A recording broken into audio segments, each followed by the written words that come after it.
안녕하십니까. 반갑습니다. 오석태입니다. 대한민국에서 영어를 잘하는 방법에 대해서 여러분과 대화를 나누고자 합니다. 대화지만 저 혼자 일방적으로 말하게 되겠죠. 네. 영어를 잘한다는 것은 과연 무슨 의미일까부터 생각을 해보죠. 영어를 이미 잘하시는 분들도 많이 계실 겁니다. 그래서 제가 강의하는 것에 전혀 신경 쓰지 않으시는 분들 무지하게 많으시겠죠. 영어를 워낙 못하고 또 영어에 관심이 없어서 제가 무슨 말을 하든 아무런 관심을 갖게 되지 않는 분들도 수두룩합니다. 당연히 그렇죠. 그런데 영어에 대한 관심이 조금이라도 있고 영어를 잘하는 방법을 찾아보기도 하고 누구에게 그 방법을 들을까, 어떤 책을 사서 볼까 이런 것을 고민하시는 분들은 아마 기회가 돼서 이렇게 제 얼굴을 유튜브 앞에서 마주하시게 되면은 큰 도움을 가져가시게 될 겁니다. 분명히 그렇습니다. 영어를 잘하게 된다는 것은요, 영어를 잘한다는 것은 정말 다방면에 다양한 능력을 갖게 된다는 것을 의미합니다. 영어적으로 말이죠. 왜 그런 말씀들을 많이 하시잖아요. 일본에서 살다 보면 한 6개월이면 웬만큼 하는 것 같다. 중국에서 살다 보면 중국어를 또 한 6개월이면 어느 정도는 알아듣고 대꾸도 하고 할 수 있는 것 같은데 미국에서는 6개월 살아봐야 아니 6년을 살아봐야 아무것도 되지 않더라. 이런 말씀들을 많이 합니다. 네, 100번 이해가 됩니다. 아무래도 그 영어가 갖는 특성이 좀 남다른 부분이 있겠죠. 다 그냥 자취하고 거두절미하고 영어를 잘한다는 것은 글도 잘 읽고 말도 좀 웬만큼 하고 알아듣는 것도 웬만큼 알아듣고 쓰는 것도 어느 정도 하고 이런 것을 다시 말해서 언어가 갖고 있는 여러 가지 요소들을 다 잘 두루두루 어느 정도는 한다는 것을 의미해야 합니다. 그게 영어를 잘한다는 것이죠. 보통 그런데 우리는 영어를 잘한다 하면은 외국 사람 앞에서 말을 좀 하면은 영어를 잘한다라고 그냥 생각을 합니다. 잘하죠. 그거 아주 훌륭하죠. 그렇게 할 수 있는 능력이 쉽게 길러지는 것 아니니까. 그런데 그것만 가지고 영어를 좀 한다라고 말하는 것은 맞지 않습니다. 글을 잘 읽는다. 글쎄요. 무엇이 글을 잘 읽는 것인지는 판단을 개개인에게 맡기게 되겠습니다만 글을 잘 읽는다고 하는 것은 제가 볼 때 제 생각에 글을 잘 읽는다고 하는 것은 어떤 종류의 글이 나와도 그것을 웬만큼 완벽하게는 아니더라도 완벽이라는 말을 쓰면 너무 하니까 웬만큼 이해하고 어떤 종류의 글이라도 웬만큼 이해하고 또 그 내용에 대해서 내가 말로 표현할 수 있어야 되는 거예요.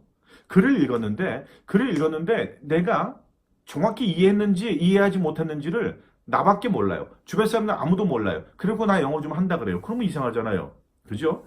내가 본 글을 누군가에게 말로 설명할 수 있어야 돼요. 그러면 영어를 좀 하게 되는 겁니다.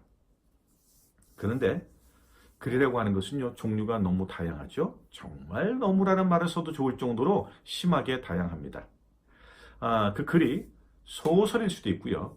그 다음에 잡지일 수도 있고요. 근데 잡지가 워낙 다양해서 시사 잡지도 있고 여성 잡지도 있고 남성 잡지도 있고 워낙 다양해서 그 다양한 잡지들을 다 읽어낼 수 있어야 되고요. 뉴스요. 아이고. 뉴욕타임즈를 볼 수 있어야죠. 그런가 하면은, 호주의 가디언 읽을 수 있어야죠. 영국 신문 읽을 수 있어야죠. 다양한 신문들, 그리고 그 신문이 갖고 있는 여러 가지 섹션이 있잖아요. 거기에 다 관심이 있어서 들여다 볼 줄 알아야 됩니다. 봐야 할 게 정말 많습니다. 봐야 할 게 정말 많아요. 그런 것들을 하나하나 들여다 보다 보면 내가 영어 실력을 더욱더 발전시킬 수 있는 요소가 무지하게 많이 생깁니다. 자, 글 잘 읽어야 됩니다. 결정적인 것은 듣는 것도 당연히 중요해서 듣는 연습을 많이 하셔야 되겠지만 결정적인 것은 쓰는 겁니다. 쓰는 게 어느 정도 된다는 것은 영어를 종합적인 능력을 갖추고 구사한다는 것을 의미합니다. 잘 쓰지 못하면 영어를 잘한다고 볼 수 없습니다. 그런데 우리말을 글로 쓰는 것도 참 쉽지 않은데 영어로 글을 쓴다는 것은 진짜 이것은 무슨 넘을 수 없는 벽, 넘사벽에 가깝습니다. 하지만 가능합니다. 사실은요, 미국 사람보다 우리가 잘할 수 있는 것은 말은 참 힘들죠. 어지간해서는 물론 말을 고급스럽게 하고 많은 지식을 가지고 말을 하게 된다면 원어민보다 더 잘할 수 있는 상황이 생길 수 있겠지만 그 전에 일반적인 표현이나 일반적인 대화에 있어서도 막힘이 없어야 된다는 전제가 좀 있습니다. 그래서 굉장히 힘들죠. 글을 독해하는데, 읽는데 미국 사람보다 더 잘 독해를 한다? 이것도 쉬운 일이 아닙니다. 왜냐면요, 남이 적어놓은 것을 다양한 것을 내가 마음껏 읽고 해석하려면 내 내적인 지식이 내 안에 들어있는 내 머릿속에 들어있는 내적인 지식과 그 넓이가 스펙트럼이 정말 대단해야 됩니다. 그래야 어떤 걸 갖다 놔도 읽을 수 있잖아요. 원어민과 비교해서 더 잘 독해할 수 있다? 이건 조금 정말 힘든 부분이라고 느껴집니다. 듣는 거요. 원어민이 우리보다 더 잘 듣습니다. 웬만한 것은. 그래서 그것도 참 힘든데 하나, 영어에서 가장 어렵다고 하는 장문은 원어민과 우리가 크게 다르지 않습니다. 물론 전제 조건은 글을 쓸 때 형식이 굉장히 정확하게 이루어져야 되는 것. 이게 전제 조건입니다. 문법 형식.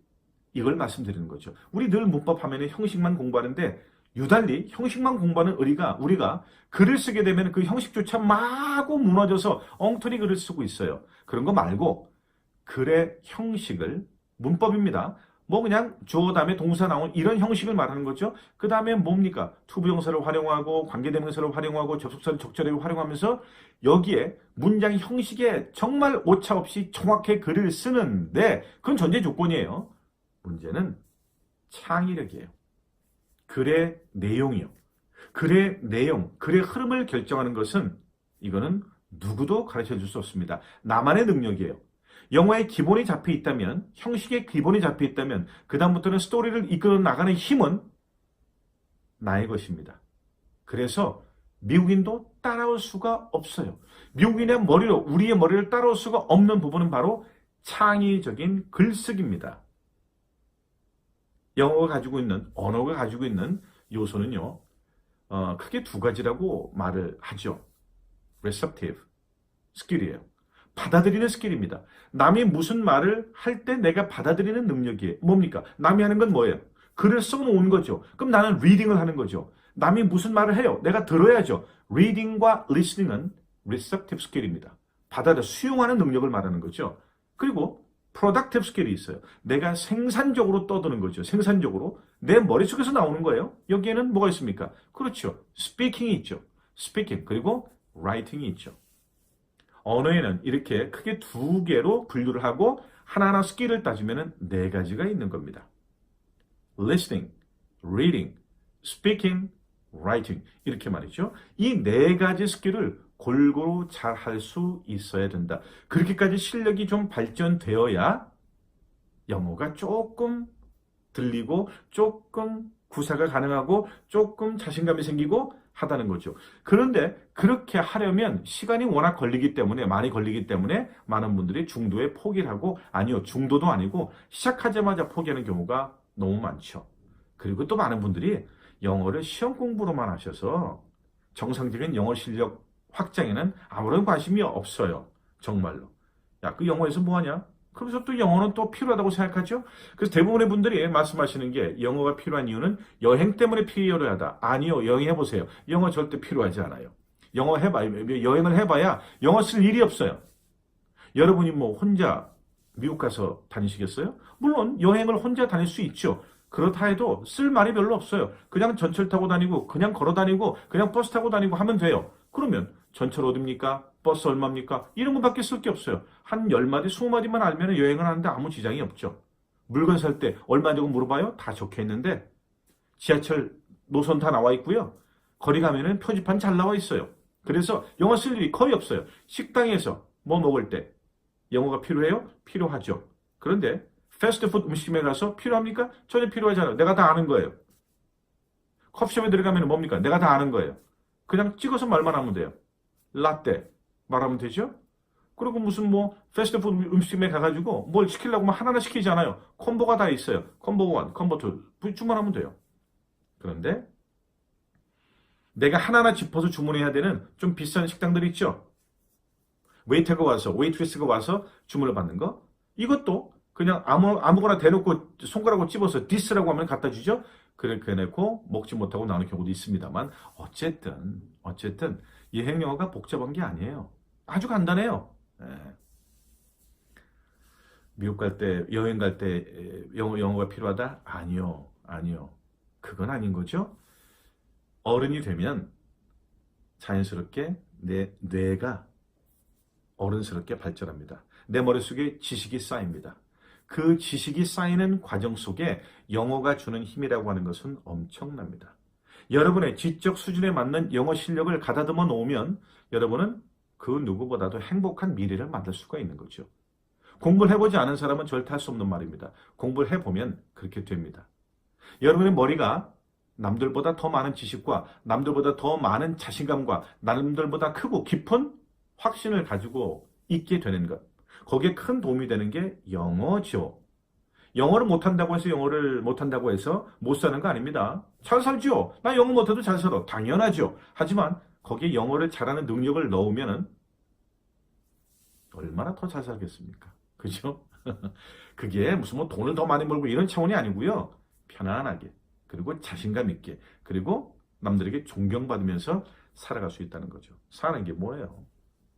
좀 이렇게 인정받고, 아니 누가 뭐 인정한다 이렇게 하지 않더라도 그냥 시선으로 느끼고, 그냥 내가 주변에 뭘 움직여서 내가 뭘 말 한마디 하면은 나를 다 존중하고, 이런 게 사는 거잖아요.